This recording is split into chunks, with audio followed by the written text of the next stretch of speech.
আসসালামু আলাইকুম, সবাই কেমন আছেন? আজকে আমরা দুইজনের জন্য ডাল রান্না করব। অল্প কিছু মসুরের ডাল নিয়ে নিব আর কিছু মুগ ডাল নিব।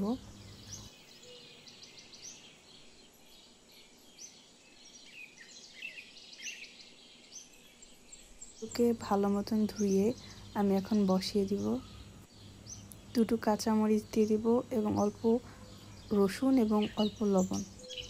আমার তো ডাল, ভাত, আলু ভর্তা এবং ডিম ভাজা হলে আর কিছুই লাগে না। আর যদি সাথে একটা বড়া থাকে, ডালের বড়া, সেই স্বাদ। আপনাদের ডাল ভাতের সাথে আর কার কী পছন্দ আমাকে অবশ্যই কমেন্ট করে জানাবেন। এখানে ডালটা সিদ্ধ হওয়ার পর আমি অল্প কিছু হলুদ দিয়ে দিব এবং সুন্দর মতন ঘুটে নিব। আপনাদের ইফতারির সবথেকে ফেভারিট আইটেম কোনটা অবশ্যই আমাকে জানাবেন। আমার তো সবথেকে ফেভারিট আইটেম হচ্ছে পেঁয়াজু।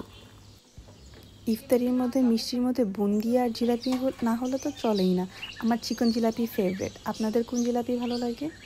এখন অল্প কিছু তেলের মধ্যে জিরা ফোড়ন দিয়ে দিব। ডালের মাঝে রসুনের বাগারটা আমার খুবই প্রিয়। আপনারা ডালে কী দিয়ে বাগার দেন আমাকে জানাবেন। এবার কালি জিরা দিয়ে দিব। যারা আমাকে আগের থেকে সাবস্ক্রাইব করেছে তাকে অনেক অনেক ধন্যবাদ, এবং আপনারা যারা নতুন দেখছেন আমাকে সাবস্ক্রাইব করে লাইক এবং কমেন্ট করবেন। সামান্য কিছু সরিষা দিয়ে দিব, সামান্য পরিমাণ পেঁয়াজ দিব, যেহেতু আমার ডালটা খুব অল্প ছিল তাই, এবং রসুন কুচি। রসুনটা ভালো মতন চপ করতে হবে, তাহলে ডালটার কালার এবং দেখতেও সুন্দর লাগবে। রসুনগুলোকে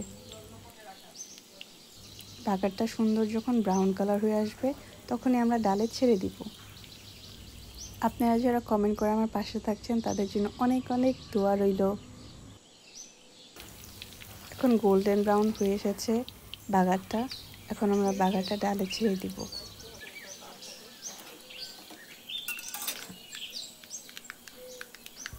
বাগারটা দেওয়ার সাথে সাথে ডালে এত সুন্দর একটা ঘ্রাণ বেরোচ্ছে, মানে আমার তো এখনই আবার খেতে ইচ্ছা করছে ডাল ভাত।